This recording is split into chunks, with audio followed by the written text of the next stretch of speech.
হাই friends, জ্ঞানৰ টিউবলৈ আপোনালোকক সকলোকে স্বাগতম জনাইছোঁ। আজি আমি এই ভিডিঅ'টোত অসমৰ নেশ্যনেল পাৰ্কসমূহৰ বিষয়ে আলোচনা কৰিম। আহক আমি ভিডিঅ'টো আৰম্ভ কৰোঁ।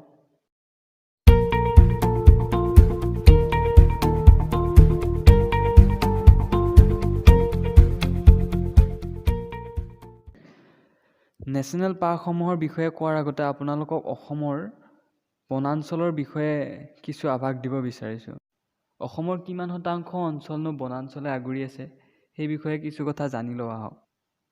According to the Forest Survey of India 2011, অসমৰ মুঠ মাটিকালিৰ প্ৰায় 26,832 বৰ্গ কিলোমিটাৰ ঠাই বনাঞ্চলে আগুৰি আছে। ই অসমৰ মাটিকালিৰ প্ৰায় 34.21%। এতিয়া আহক আমি ৰাষ্ট্ৰীয় উদ্যানসমূহৰ নাম আৰু অৱস্থিতিৰ সম্পৰ্কে কিছু কথা জানো।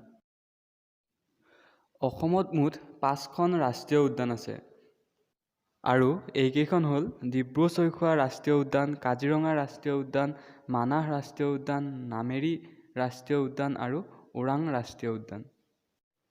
অসমৰ মানচিত্ৰত ৰাষ্ট্ৰীয় উদ্যানসমূহৰ অৱস্থিতি চাই লওঁ আহক।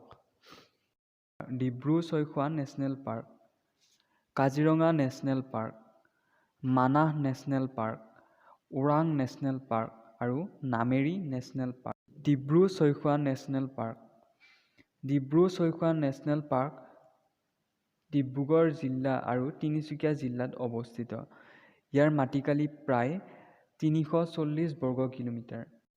1999 চনত ডিব্ৰু-চৈখোৱাক ৰাষ্ট্ৰীয় উদ্যান হিচাপে ঘোষণা কৰা হৈছিল। এই ৰাষ্ট্ৰীয় উদ্যানখন ইয়াত পোৱা বিলুপ্তপ্ৰায় হোৱাইট উইংড উড ডাক নামৰ পক্ষীবিধৰ সংৰক্ষণৰ বাবে গঠন কৰা হৈছিল। ইয়াৰ উপৰিও এই ৰাষ্ট্ৰীয় উদ্যানখন টাইগাৰ আৰু কেপ লেংগুৰৰ বাবে বিখ্যাত। Kaziranga national park. কাজিৰঙা ৰাষ্ট্ৰীয় উদ্যান অসমৰ গোলাঘাট, নগাঁও আৰু কাৰ্বি আংলং জিলাত অৱস্থিত। কাজিৰঙা ৰাষ্ট্ৰীয় উদ্যান এশিঙীয়া গড়ৰ বাবে বিখ্যাত আৰু ইয়াত পৃথিৱীৰ 3/2 এশিঙীয়া গড়ে বাস কৰে। According to the 2018 census, কাজিৰঙাত 2,413টা গড় আছে। কাজিৰঙা ৰাষ্ট্ৰীয় উদ্যান 1974 চনত নেশ্যনেল পাৰ্ক হিচাপে ঘোষণা কৰা হৈছিল।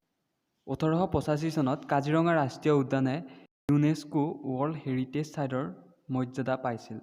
ইয়াক টাইগাৰ ৰিজাৰ্ভ হিচাপে ঘোষণা কৰা হয় 2006 চনত। কাজিৰঙা ৰাষ্ট্ৰীয় উদ্যানৰ মাটিকালি হৈছে প্ৰায় 430 বৰ্গ কিলোমিটাৰ। ইয়াত পোৱা প্ৰধান জীৱ-জন্তুবোৰ হৈছে গড়, বাঘ, হাতী, বনৰীয়া মহ ইত্যাদি।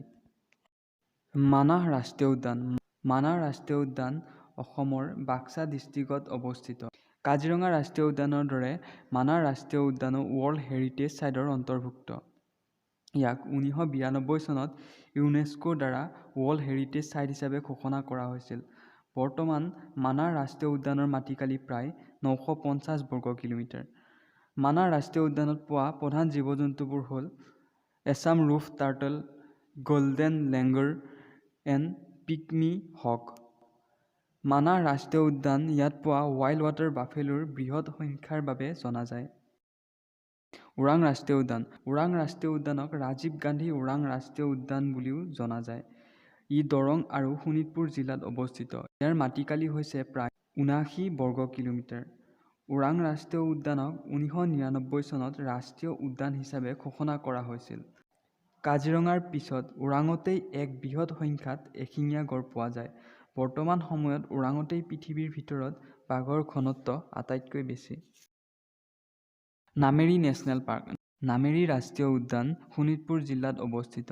ইয়াৰ উত্তৰ ফালে আছে অৰুণাচল প্ৰদেশ আৰু ই অৰুণাচল প্ৰদেশৰ পাখুই ৱাইল্ডলাইফ চেঞ্চুৰীৰ লগত উত্তৰ ফালৰ সীমা ভাগ-বতৰা কৰে।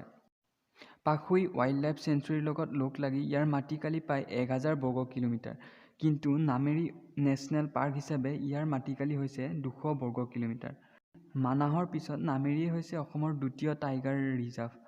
ইয়াক 2000 চনত টাইগাৰ ৰিজাৰ্ভ হিচাপে চিহ্নিত কৰা হৈছিল।